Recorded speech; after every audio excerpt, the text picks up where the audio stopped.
क्या बात है। अरे ये सौरभ धर्मेंद्र का जोड़ी है भैया। जो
अच्छा साथियों, मैं ओम प्रकाश दीवाना अपनी पूरी बिरहा टीम के द्वारा 2 जुलाई की रात मुठभेड़ में शहीद हुए वीर जवानों को दिल की अनंत गहराइयों से श्रद्धा सुमन अर्पित करता हूं। साथ ही साथ घायल जवानों के प्रति संवेदना व्यक्त करते हुए कामना करते हैं कि शोकाकुल परिवार इस असहनीय पीड़ा से जल्दी ही बाहर निकले। दोस्तों, इस बिरहा का शीर्षक है विकास दुबे का अंत, बच गए सभी महंत। इस बिरहा के माध्यम से मैं इनकाउंटर करने जा रहा हूं। बिरहा गाने से पहले आप लोगों से निवेदन है कि हमारे जो भी श्रोता दीवाना म्यूजिक चैनल को सब्सक्राइब न किए हों तो प्लीज कृपया अपने भाई के लिए चैनल को सब्सक्राइब कर लीजिएगा, नोटिफिकेशन बटन को दबा लीजिएगा। अगर बिरहा पसंद आ जाए तो लाइक, कमेंट तथा ज्यादा से ज्यादा शेयर जरूर करिएगा। भूमिका के अंदर 4 लाइन कवि जी भाव लिखलन जीतन भैया।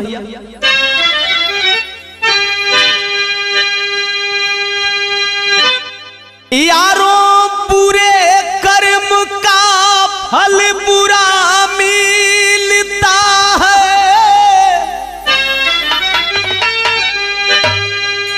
आज बुराई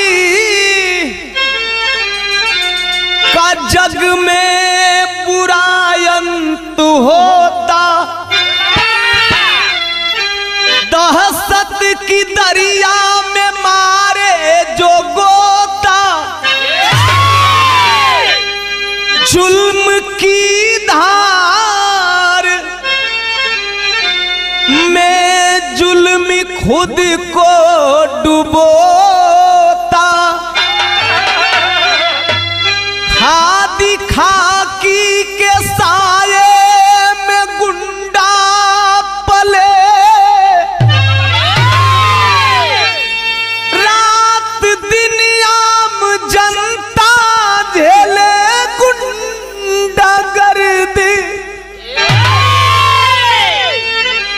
अरे मूर का सुद समेत जब है वापस मिला, कानपुर में सनी खून से खाकी वर्दी।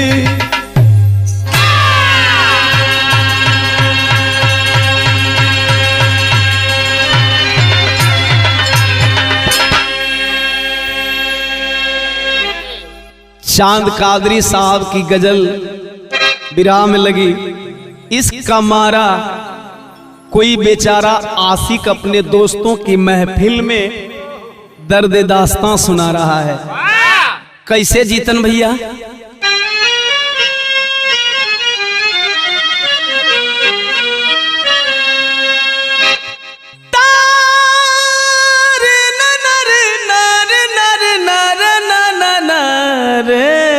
ना।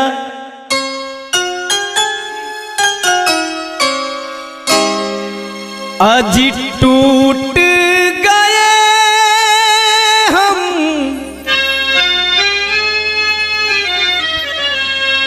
टूट गए हम प्यार जता कर।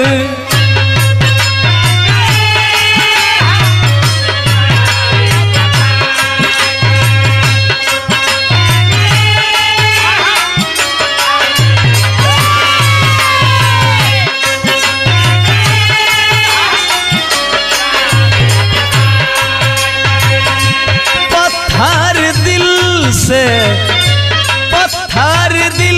से दिल को लगा कर टूट गए हम प्यार जता कर।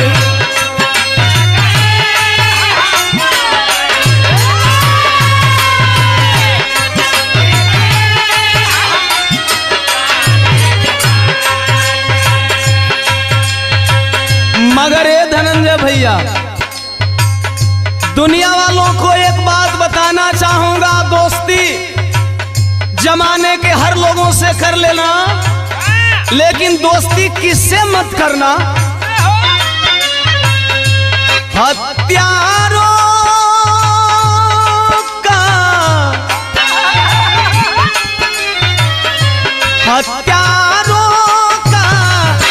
साथ बुरा है।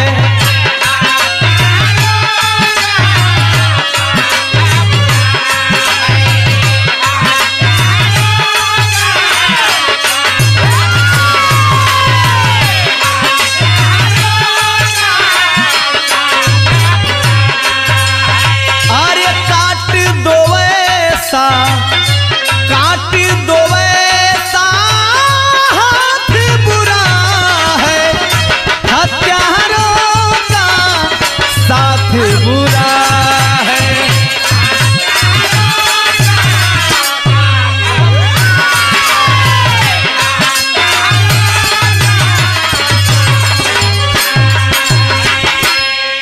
यही जैसे विरह का कहानी चालू हो गई जीतन भैया। कैसे?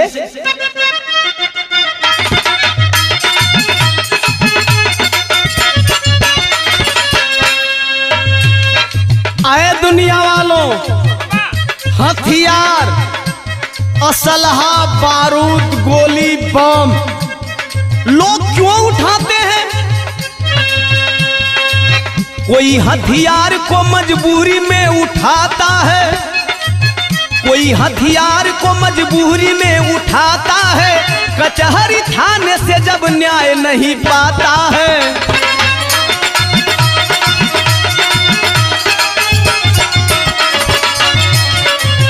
कोई हथियार अपने शौक में चलाता है, कोई हथियार अपने शौक में चलाता है, नेता अधिकारियों के द्वारा पाला जाता है।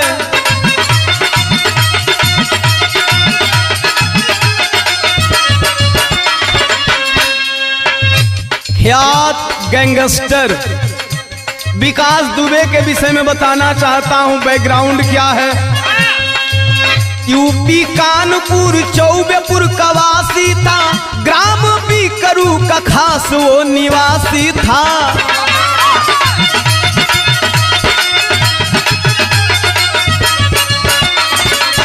राम कुमार दुबे पिता का दुलारा था, राम कुमार दुबे पिता का दुलारा था, माता सरला देवी के आंखों का तारा था।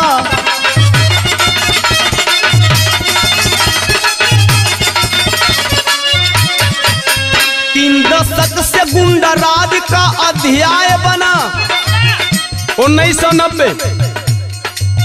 3 दशक से गुंडा राज का अध्याय बना, विकास दुबे आतंक का पर्याय बना। बाजो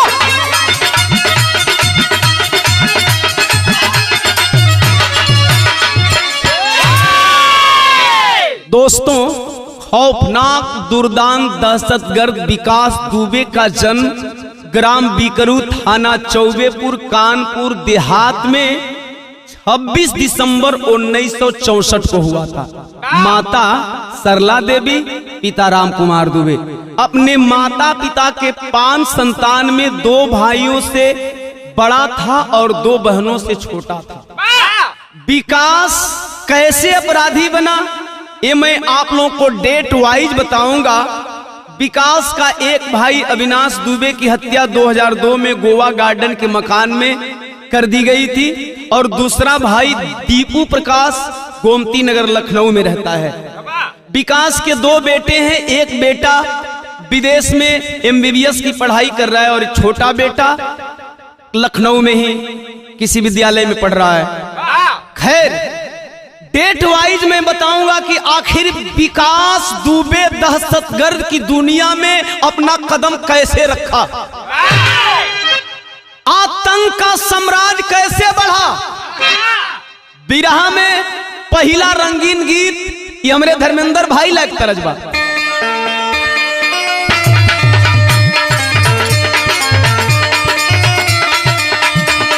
कौनो लड़की सौदा देखावा था, कौनो लड़का के हमरे अजीज मित्र दोस्त भाई प्रमोद प्रेमी जी की गीत है।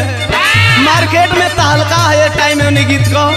लड़किया कहा थी, अरे ताजा ताजा फल रसदार बड़ुए, अब ही तो गरम बाजार बड़ुए।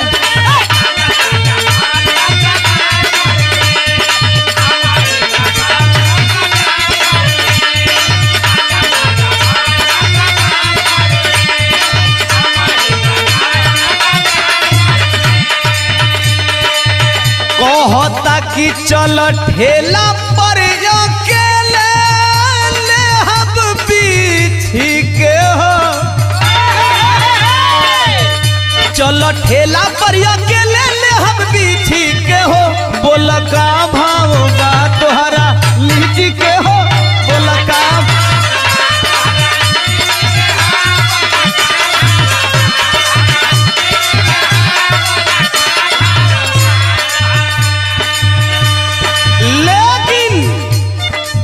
बाबू माई के संस्कार भूल के, चारों भाई बहिनी के प्यार भूल के।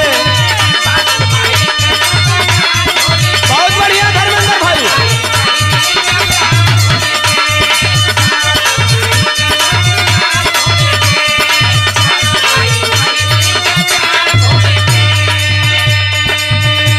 करे नान्हे उम्र में अपना मर्जी के हो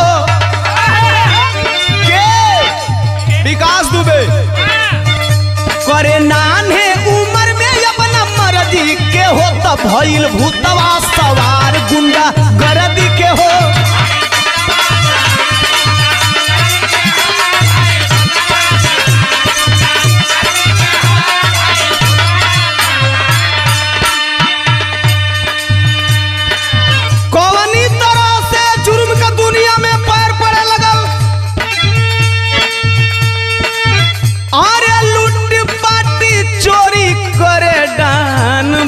के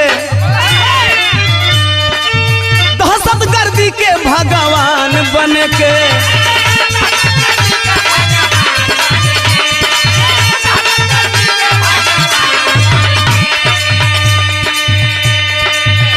छात्र जीवन में लूटपाट चोरी डकैती छिनैती चालू कर दिया विकास दुबे। आवे दाया न तनिको बेदर्दी के हो, आवे दाया न तनिको बेदर्दी के हो, तब भइल भूतवा सवार गुंडा गर्दी के हो।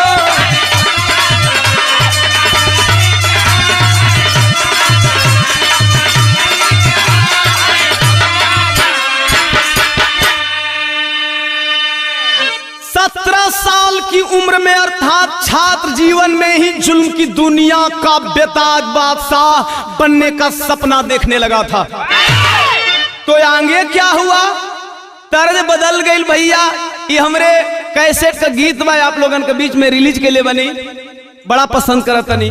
कौन गीत बजी तन, कौनो मेहरारू का अपना मर्द से शिकायत हो कहे धई के या कवारी में काप दिहली बिगारी का कोइली धई के या कवारी में काप दिहली बिगारी का कोइली बिंदिया हमारे अपने गल में सटैली ई का कोइली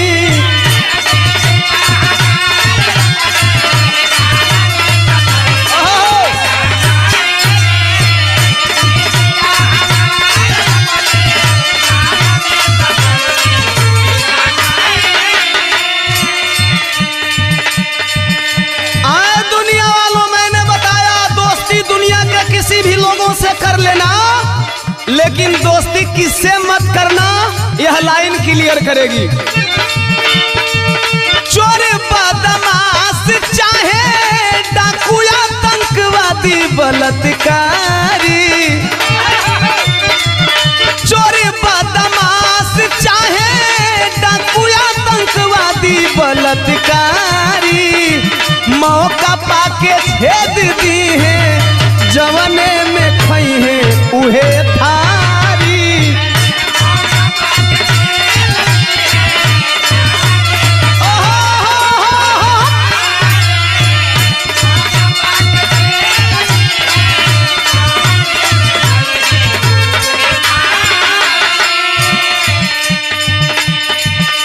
गौर करेंगे जैसे जैसे जुर्म की दुनिया में पांव पसार रहा था शास्त्री नगर में कानपुर शास्त्री नगर में अपने बुआ के घर गया और वहां घर गया तो इसकी प्रेम कहानी चालू हुई है विकास दुबे की।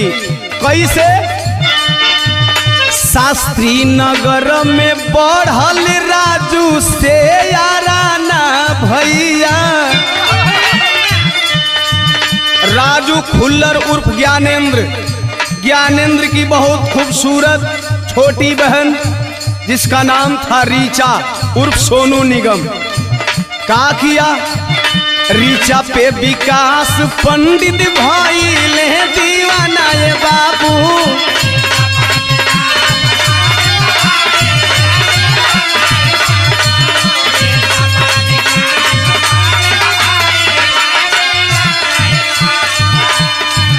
आप लोग कंफ्यूज होंगे कि आखिरकार विकास दुबे और विकास पंडित तो अर्जुन पंडित नाम फिल्म के टाइटल से इंप्रेसित होकर के विकास दुबे अपने नाम के पीछे पंडित भी लगाया करता था।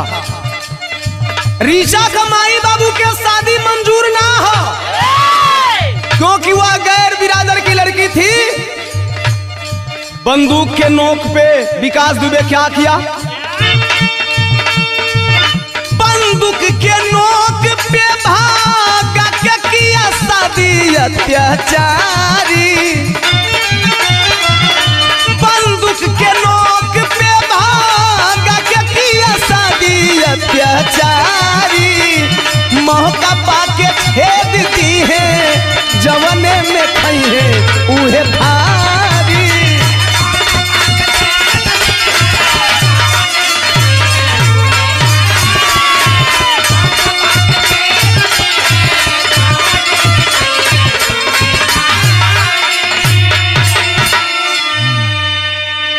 उन्नीस 1997 में भगा करके रीचा से शादी कर लिया विकास दुबे।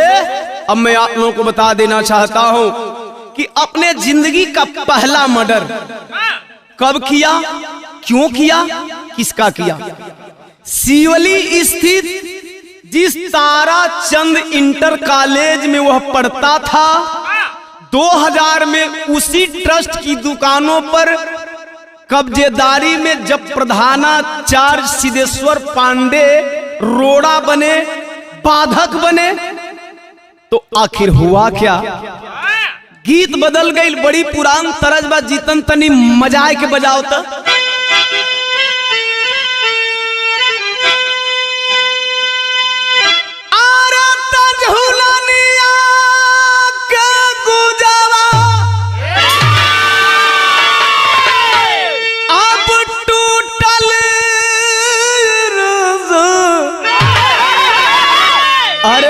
जवनिया में गड़ी छूटल राजा।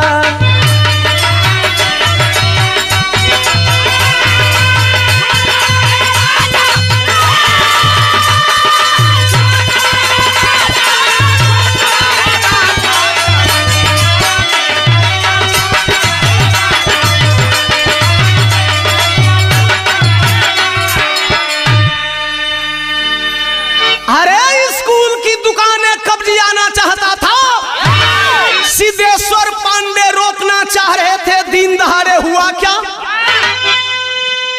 कि अरे तबला सांबर के बांध जब अरे टूटल दुबे के, अरे सांबर के बांध जब अरे टूटल दुबे के, बंदूकिया से गोली छूटल दुबे के।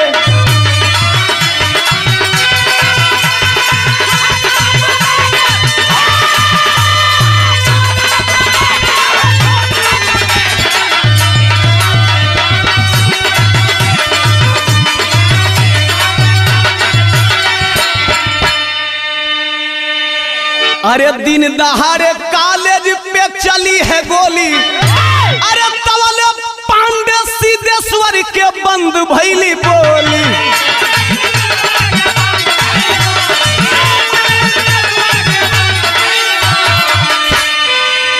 अरे तो जनमानस खुश भगिया, अरे तो जनमानस खुश भगिया, फूटल दुबे के बंदूकिया से गोली छूटल दुबे के।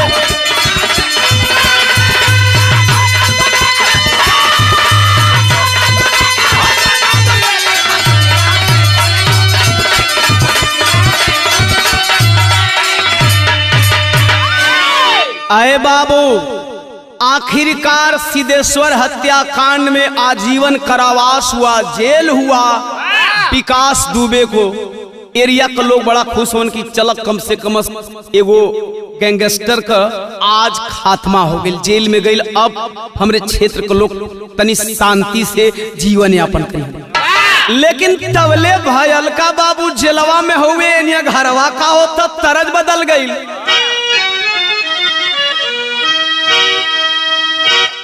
ये तरज के स्वर्गीय जनाब हैदर अली जुगनू साहब गाया करते थे कि अरे झांकोरा मारे झूलनी, अरे झांकोरा मारे झूलनी, साड़ी लहराए हो झांकोरा मारे झूलनी।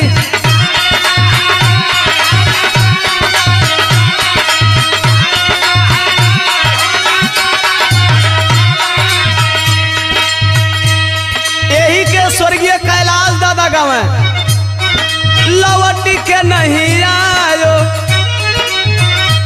अरे लवटी के नहीं आयो, पिया परदेसिया लवट के नहीं।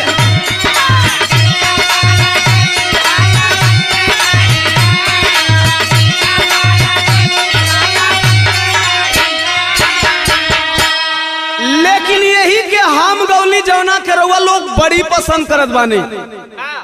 हमार सवाल और मीनाक्षी राज का जवाब रहल, हम गौली कि अरे बनावत तनी खैनी कि सोना बुढ़ऊ दादा हो, बनावत तनी खैनी।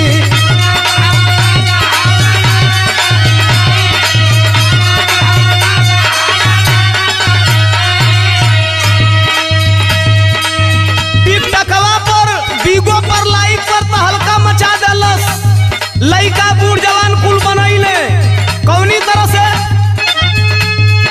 मैं हर ना चुनौती देले धैले बापे चैनी, बनावत तनी खैनी सोना बुढ़ऊ।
पंचायत जितवा दिया विकास दुबे चुनाव में।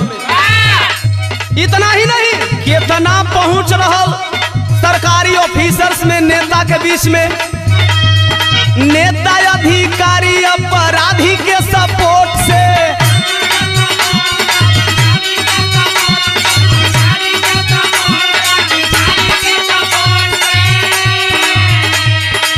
के चाहे उहे जीते जनता के वोट से।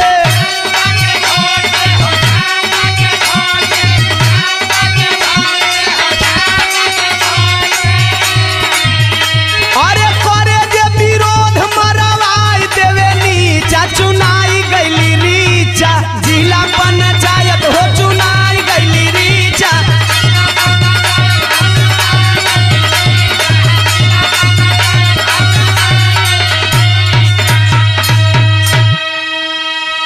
हिमऊ क्षेत्र से रीचा दुबे जिला पंचायत बनी, जो लगातार 20 साल से अभी तक जिला पंचायत है। जेल में रहते हुए राम बाबू यादव की हत्या करा दी उसने। विकास दुबे दहशतगर्दी का सीमा तब लांग गया जब 2001 में सिवली थाने में मुकदमा लिखाने गए राज्य मंत्री दर्जा प्राप्त भाजपा नेता संतोष शुक्ला से कहा सुनी हुई। जब कहा सुनी हुई तो क्या हुआ, यहां तर्ज लगल स्वर्गीय बेचन राजभर उस्ताद वाली मास्टर।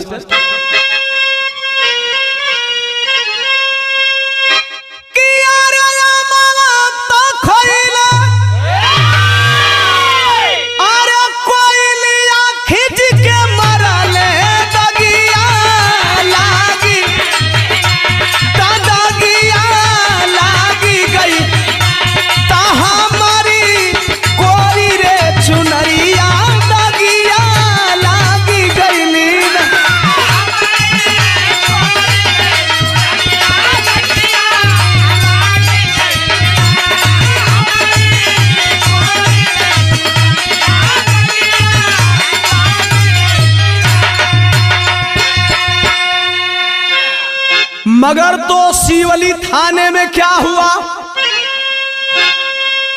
कि थानावा में सनावा पे, थानावा में सनावा पे, अरे गरज साया तनवा, बोलिया बोलिया बोले ना तो बोलिया बोलिया बोले ना तो खेले हुनवा के होलिया, बोलिया बोलिया बोले ना।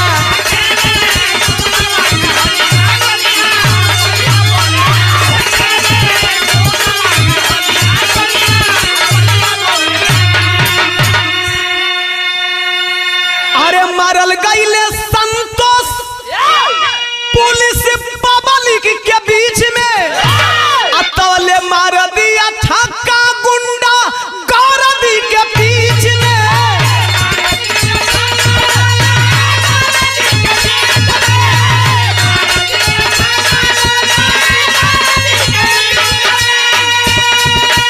अरे तहसद के दुल्हा चढ़ल, अरे तहसद के दुल्हा चढ़ल, सरकारी गोलिया गोलिया बोलिया बोले ना तो गोलिया बोलिया बोले ना तो खेले हुनवा के होलिया, गोलिया बोलिया बोले ना।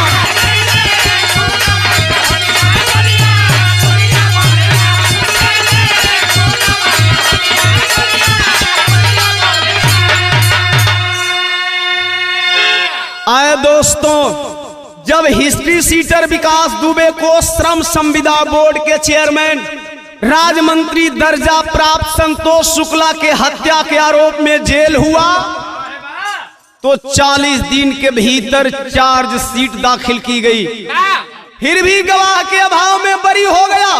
जबकि 5 एसओ समेत 25 पुलिसकर्मी, यहां तक कि हत्या के समय सैकड़ों लोग मौजूद, सभी ने गवाही देने से इनकार कर दिया, कोई नहीं गवाही दे पाया। 35 साल में कुख्यात अपराधी विकास दुबे उर्फ विकास पंडित के खिलाफ हत्या, लूट, डकैती, हत्या का प्रयास अपहरण जैसी संगीन धारा में कुल 60 मुकदमा दर्ज हुआ, लेकिन उस विकास दुबे का एक बाल बांका तक नहीं हुआ, बल्कि प्रशासन और नेताओं में पैठ के बूते गवाह के अभाव में 33 मुकदमों में बरी हो गया। जब बरी हो गया, दिवस कानून को देख करके कवि जी बिरहा का शैली में भाव दहलन जीतन।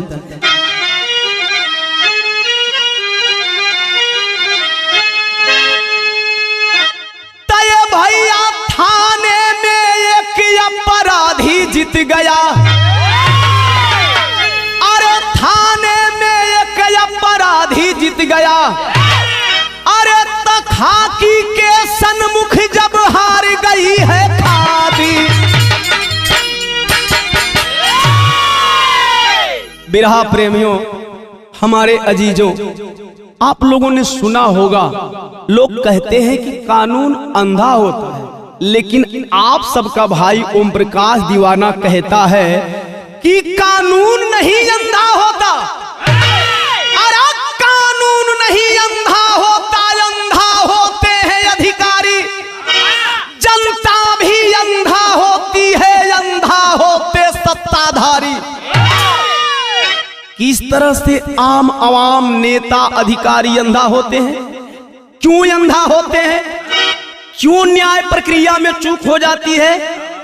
तो जाति पार्टी का हो गर तो गुंडा बदमाश बलात्कारी रेपिस्ट अगर अपने जाति पार्टी का हो तो होता क्या है? तो जाति पार्टी का हो गर तो गुंडा को हीरो बनाते हैं।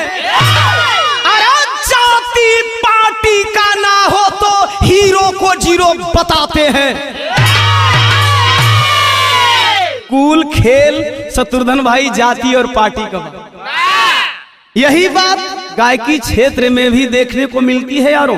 हालांकि ओम प्रकाश दीवाना अपने वैसे श्रोताओं को दिल की गहराइयों से नमन करता है जो जाति पार्टी से ऊपर उठकर किसी भी कलाकार गायक गायिका के गायकी और कलाकारी को तवज्जो देते हैं, मान सम्मान देते हैं, प्यार दुलार देते हैं। वैसे ही लोग असली श्रोता हैं। नहीं तो खास तौर से कुछ लोग तो जाति पार्टी देखकर बेसुरों को भी स्टार और सम्राट की उपाधि दे डालते हैं। खैर, ये भेद मिटेगा कैसे? ये ऊंच नीच की खाई पटेगी कैसे? समाज में व्याप्त बुराई का खात्मा कैसे होगा? अरे जिस दिन से भेद मिटा दोगे बन करके मानवतावादी, उस दिन से नहीं जन्म लेंगे गुंडा बदमाश माओवादी। अब आप लोग सुनिए कि बीकरू में क्यों पुलिस दबिश देने गई, क्यों मुठभेड़ हुआ? धर्मेंद्र भैया रउआ लायक गीत लगत भैया।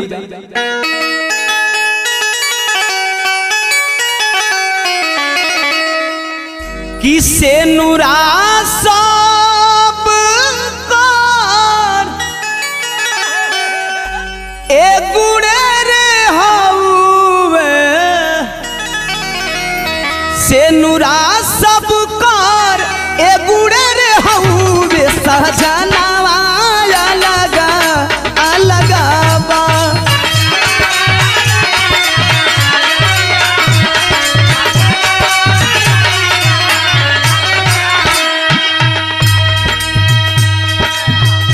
लेकिन तो जादेपुर गस्सा निवासी राहुल तिवारी 1 जुलाई को मुकदमा लिखवाते हैं चौबेपुर के एसओ विनय तिवारी को, और अपना भय का कारण बता रहे हैं। क्या बतावें? अरे राहुल बिनाया करे, राहुल बिनाया करे, बिनाया संभाना परानावा साहब खतरे में।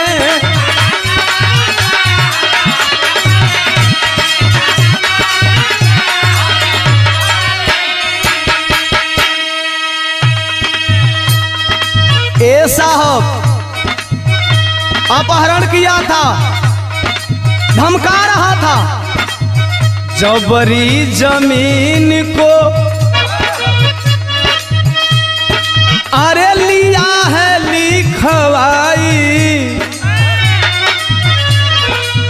देत बाटे धमकी की देही मरवाई।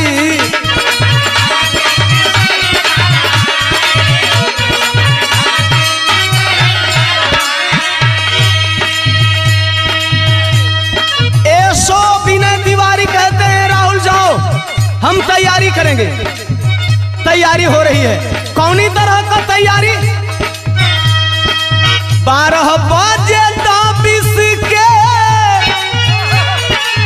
12 बजे 20 के पहले पयानावा परानावा साहब खतरे में।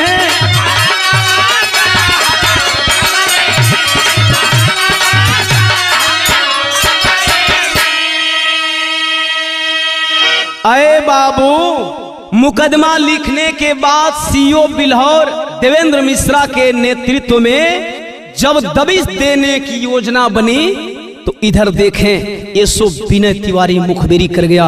अय विकास दुबे, देवेंद्र मिश्रा के नेतृत्व में तुम्हारे यहाँ पुलिस छापा मारने जा रही है, 3 थाने की पुलिस। जब इतनी बतिया विकास दुबे सुना, कुख्यात दुर्दांत अपराधी, क्या हौसला है। आप सब अंदाज लगा सकते हैं कि विकास दुबे कितना खौफनाक दुर्दांत गैंगस्टर था। इस लाइन से आप लोग अंदाज लगा सकते हैं। बिरहा में एक लाइन तरज लगल, फिल्म का नाम बा बलम परदेसिया।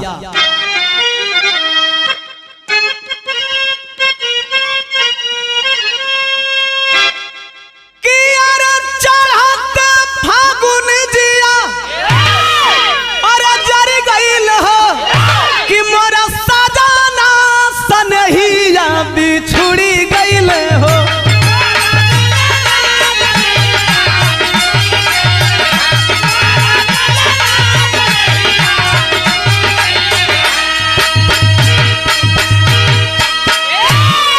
विकास दुबे फोन पर एसो को बता रहा है। क्या बता रहा है? कहे कि अरे पुलिस के पावर अरे तो दिखाई जाई है हो, झोंकाई जाई है हो।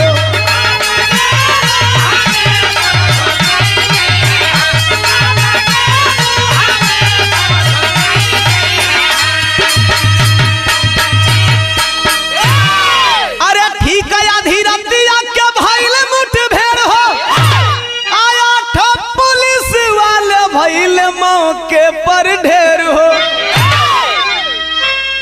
आधी रात को योजना बना करके 12-1 के बीच में 3 थाने की पुलिस को लेकर के बिल्हौर सीओ देवेंद्र मिश्रा पहुंचे तो देखे कि विकास दुबे रास्ते में जेसीबी खड़ा करवा रखा है। आवाज लगाया कि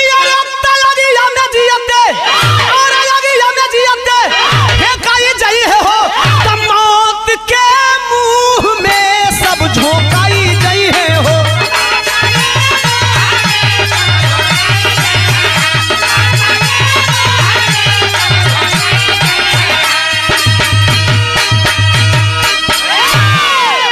चश्मदीदों ने बताया विकास अपने सभी गुर्गों को फोन करके शाम को ही बुलवा लिया। रास्ते में जेसीबी खड़ा करवा करके रास्ता जाम किया था ताकि पुलिस वाले पैदल आ जाएं। पीकरू के चश्मदीदों ने बताया कि जो पुलिस वाले छुपे थे उन्हें खींच खींच करके गोली मारी गई। आगे क्या हुआ विदेशिया में भाव मचल हाहाकार 3 जुलाई के सवेरवा की। अरे 8 गो मरैला मूटा भेड़ा में सिपाहिया देवेंद्र महेशी अनु अरे नेबूलाल सुल्तान राहुल बबलू जितेंद्र झूलल मऊवत के बहिया। देवेंद्र कुमार मिश्रा सीओ बिल्हौर, महेश यादव एसओ शिवराजपुर, अनूप कुमार चौकी in-charge Mandhana, Nebulal sub inspector Shivrajpur, Sultan Singh constable Chaubepur, Rahul constable Bithoor, Jitendra constable Bithoor, Bablu constable Bithoor, अन्य 7 घायल भी हुए। सवेरवा print media, electronic media, social media पे एक ही बात का चर्चा है। कौन चर्चा? कि हिस्ट्री सीटर कानपुर ए बाबू चौबेपुर के विकास दुबे, हरे गौआ पिकरू में मचवल बात बहिया, पुलिस परिवार रोवे, अरे पूछे ले भारतवासी, ए बाबू गैंगस्टर विकास दुबे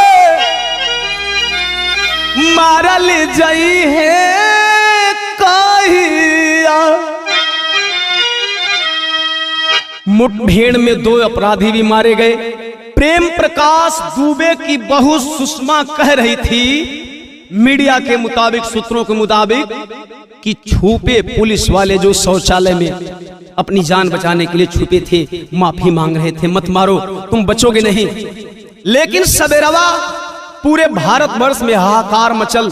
एकाएक जब जोगी जी हरकत में आए हैं, एसटीएफ आई है हरकत में, जब जोगी जी फरमान दिए 25,000 के वांटेड को जब 5 लाख ऐलान किए। आप लोगों ने टीवी चैनल मीडिया द्वारा देखा, जैसे जैसे दिन बीत रहा था इनाम की राशि बढ़ाई जा रही थी। 25,000, 25,000 से 50,000, 50,000 से 2.5 लाख, 2.5 लाख से 5 लाख कर दी गई। तो क्या हुआ? अतुल प्रभात, बउआ दुबे, अमर प्रेम प्रकाश, इनकाउंटर में 5 मरे, छुपता रहा विकास। 7 दिन के अंदर विकास दुबे के 5 गुर्गे, प्रेम प्रकाश पांडे, अतुल दुबे, अमर दुबे, बउआ दुबे और प्रभात मिश्रा मारे गए। हालांकि प्रभात मिश्रा अभी नाबालिग थी, उसके ऊपर एक भी एफआईआर नहीं था। खैर 9 तारीख को 7:30 पर उज्जैन पहुंचा। कौन? विकास दुबे। 9 को 7:30 में पहुंचा उज्जैन मंदिर महाकाल, गिरफ्तार हुआ 10 बजे। जन जन से उठे सवाल। सवाल उठने का कारण क्यों हुआ, संक्षिप्त में बताना चाहूंगा। घटना के 7वें दिन अर्थात 9 जुलाई को सुबह 7:30 पर उज्जैन के महाकाल मंदिर पहुंचा। 8 बजे पूजा की सामग्री ली। 8:10 पर दुकानदार ने महाकाल प्रशासन को जानकारी दी। 250 रुपये का वीआईपी दर्शन वाला पर्ची कटवाया। 9:15 पर 1 घंटा दर्शन करने के बाद बाहर आया। 9:45 पर गिरफ्तार हुआ तो चिल्लाने लगा। जब पुलिस बल के लोगों ने धर दबोचा तो चिल्लाने लगा, मैं ही विकास दुबे हूं कानपुर वाला। पुलिस सूत्रों से जानकारी ये भी मिली कि नवीन पाल नाम की फर्जी आईडी से ट्रेवल कर रहा था। अब शक और सवाल इसलिए है कि जब यूपी एसटीएफ पुलिस छानबीन कर रही थी तो यूपी की सारी सीमाएं सील थी, तो विकास उज्जैन पहुंचा कैसे? क्या नाटकीय अंदाज में विकास दुबे का समर्पण कराया गया या गिरफ्तार जानबूझ करके हुआ? बाकी तो आगे क्या हुआ जरा सुने। एमपी पुलिस वाले दुबे को यूपी पुलिस को सौंप दिए। 4 गाड़ी संग मीडिया कर्मी अरे कानपुर को कूच किए। इस नाटकीय गिरफ्तारी को देखते हुए हमारे बड़े भैया सम्मानीय कवि संतोष यादव जी की 4 लाइन मुझे याद आ गई, आप लोगों को सुनाने जा रहा हूं, जरा तवज्जो देंगे। उन्होंने लिखा है, चाहे सपा भाजपा हो या बसपा कांग्रेस, चाहे सपा भाजपा हो या बसपा कांग्रेस, कत कत्ल किया जनतंत्र का, सबने बेच दिया है देश। 72 साल की आजादी में किसने शासन नहीं किया? ये गुंडा क्यों पलते हैं, बदमाश क्यों पलते हैं? यूपी में अगर 3 दशक से आतंकवाद का पर्याय विकास दुबे बना रहा, तो कहीं न कहीं 3 दशक से राजनीतिक संरक्षण उसे प्राप्त होता रहा। 72 साल की आजादी में किसने शासन नहीं किया? अरे बांटा जाति धर्म में सबको सबसे लड़ा दिया। लेकिन जब एसटीएफ यूपी की टीम विकास दुबे को उज्जैन से कानपुर के लिए लेकर के चली है, तो जैसन ता वैसन भाव। बिरहा में बहुत पुराना तर्जबा।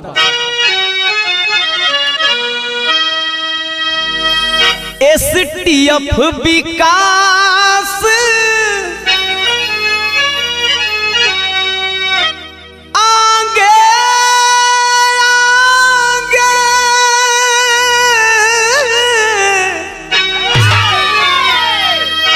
अरे एसटीएफ विकास आगे आगे, मीडिया वाले पीछे भागे।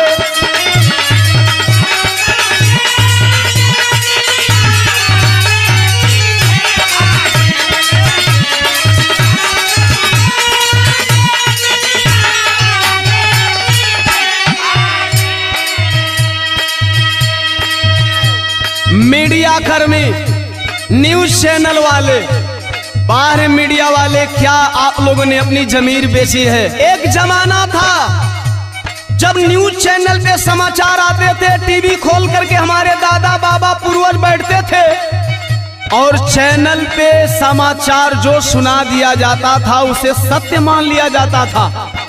बहुत विश्वास करते थे लोग। लेकिन आज मीडिया को नेताओं, अधिकारियों और गुंडा बदमाशों का तलवा चाटने से फुर्सत नहीं है। इस बिकाऊ मीडिया को भी औकात दिखा दिए पुलिस वाले ने।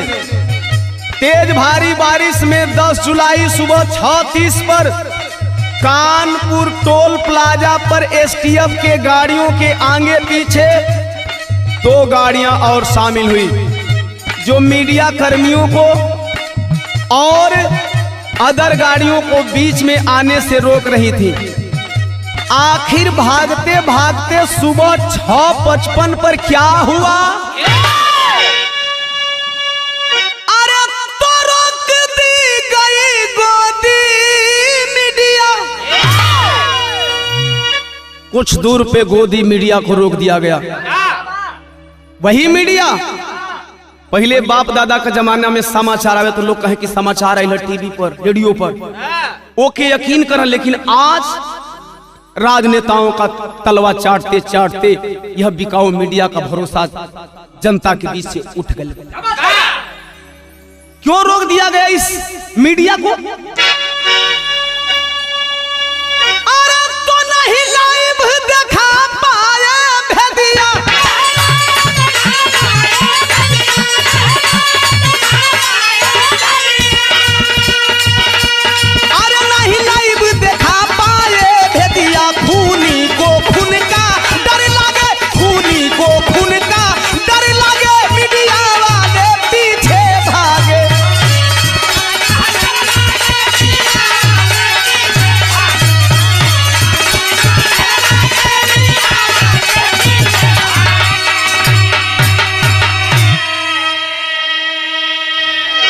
खूंखार, खौफनाक, दुर्दांत अपराधी विकास दुबे को भी भय लगने लगा कि कुछ गड़बड़ होने वाला है।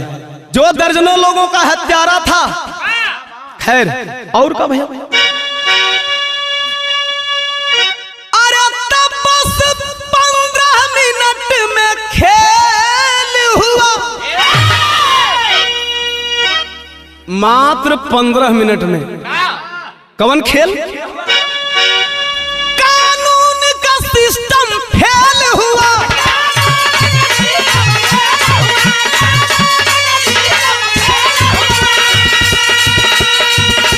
अरे कानून का सिस्टम फेल हुआ। फर्जी इनकाउंटर में गोली दागे, फर्जी इनकाउंटर में गोली दागे।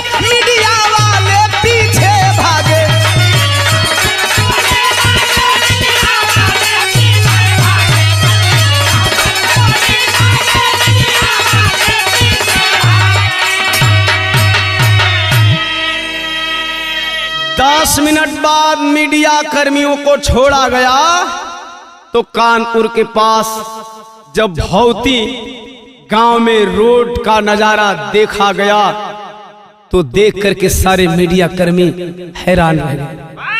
कैसा नजारा था? पापट में भाव है बाबू।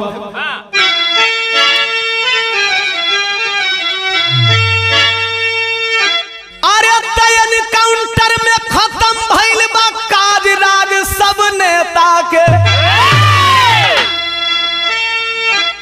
क्योंकि एसटीएफ के सूत्रों के हवाले से मीडिया वालों ने बताया कि रास्ते भर विकास से पूछताछ के दौरान भाजपा के 11 बड़े मंत्री और विधायक, 4 कारोबारी और 5 ऑफिसर्स के नाम बताया था विकास दुबे, जिसकी सीडी भी लीक हो गई है। मीडिया सूत्रों के हवाले से पता चला है। तो आर्यन काउंटर में खत्म भइल बा काज राज सब नेता के, आयोगी जी से पूछे प्रश्न समाज राज सब नेता के।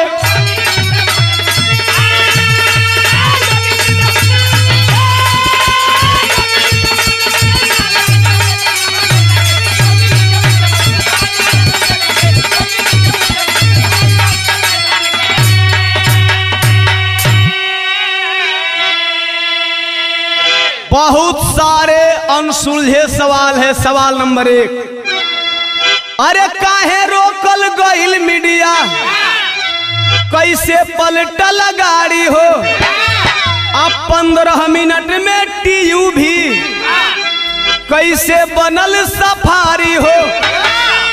बताया गया कि सफारी से लाया जा रहा था विकास दुबे को, लेकिन पलटी हुई गाड़ी टीयू भी थी, सफारी नहीं थी। आखिर 15 मिनट में वह गाड़ी सफारी कैसे हो गई? इतना बड़ा दुर्दांत अपराधी को क्यों हाथ खोल करके लाया जा रहा था? बताया गया कि गाड़ी पलटने के बाद वह सिपाही का पिस्टल लेकर के भागना चाहा।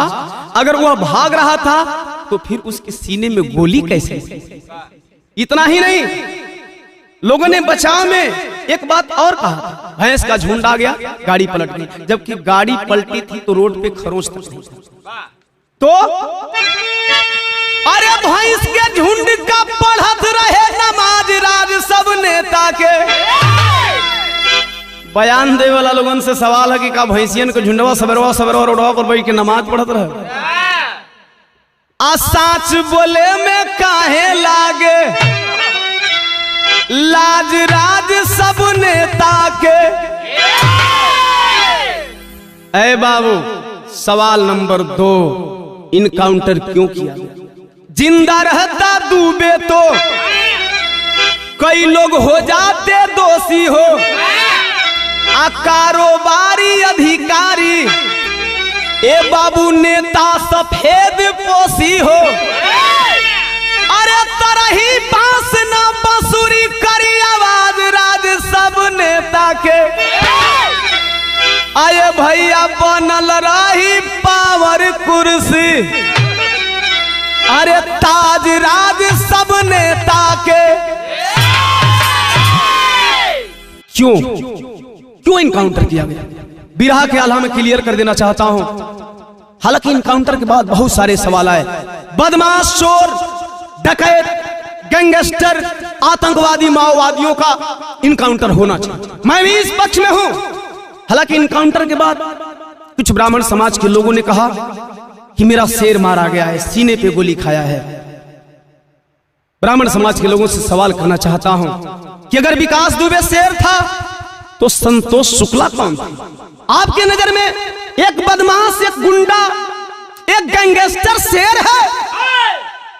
नहीं साथियों, आल्हा में क्लियर करने जा रहा हूं क्यों इनकाउंटर किया गया। भाव है,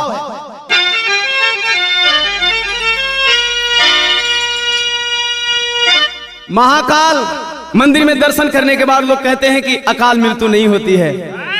क्या कहा जाए, हम कहिला कि अरे कवनो महाकाल नहीं, अरे काल से बचई है भैया। अरे अमवा न मिली भैया बोई बाजे बाबू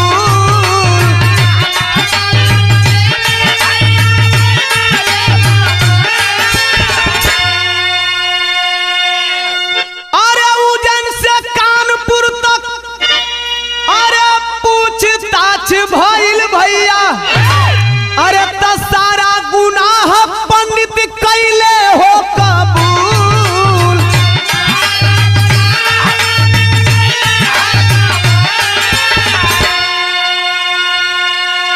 अरे तनेता अधिकारी कारोबारी सहयोग करे, असही बता के विकास कैले भूल।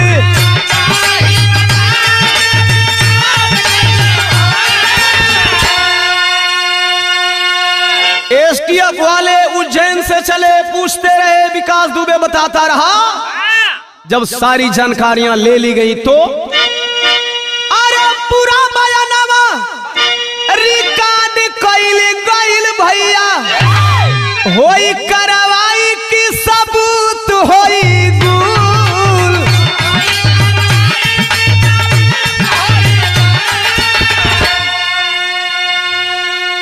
बयान दर्ज है, 11 मंत्री विधायकों का नाम आया है, 5 बड़े ऑफिसर्स का नाम आया है, कारोबारियों का नाम आया है। क्या वर्दी में छुपे गद्दारों और सफेद पोश भेड़ियों को सजा मिलेगा या बच जाएंगे? कहना है अरे पूंजीपति गुंडा नेता तब तोड़े रोज कानूनवा बाबू,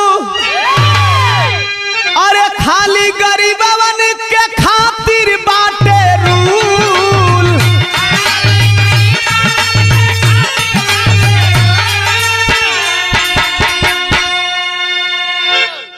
आखिर देश में ऐसा कब तक चलेगा, ओम प्रकाश दीवाना का सवाल है। और आप लोगों को मैं बताना भी चाहता हूं कि ऐसा चलेगा कब तक। खड़ी में भाव है,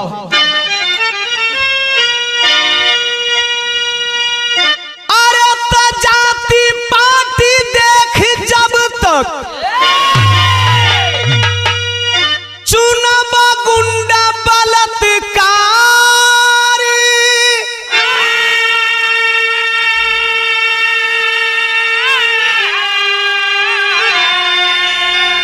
अरे तब तक बही खून, ए भैया तब तक बही खून, आखी चात रही सारी हो तब तक बही खून। या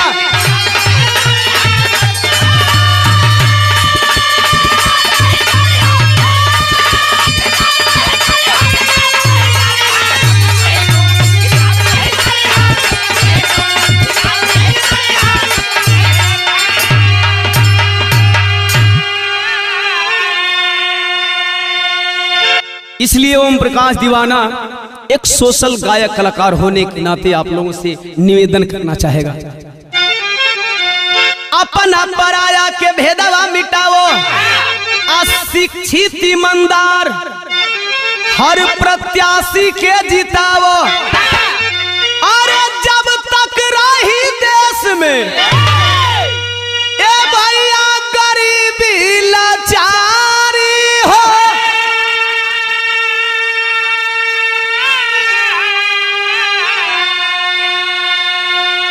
अगर समाज, क्षेत्र, देश, प्रदेश का विकास करना चाहते हैं तो आप प्रत्याशी और सरकार दोनों कमजोर चुने। बाहुबली को चुन दीजिएगा, आप जाइएगा, आप कहीं सुनेगा। अगर मजबूत सरकार बन गई, पूर्ण बहुमत में सरकार आ गई, वह सरकार तनाशाह हो जाए, उसको गिरने का डर नहीं है कि सारे मंत्री सांसद विधायक हमारे हैं। यही से हम कहिला रही कमजोर सरकार प्रत्याशी आ जनता के दबाव में उथर थर कांपी, अरे जबले न होई त जनतंत्र भैया भारी।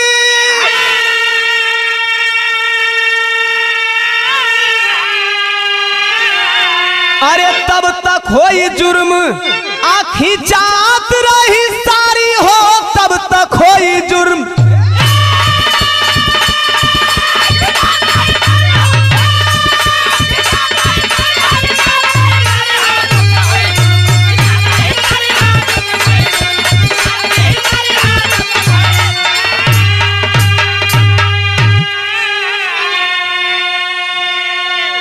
बुद्ध छत्रपति साहू फूले जय गुरु रे दास, बिरसा मुंडा ललई यादव नानक कबीर दास।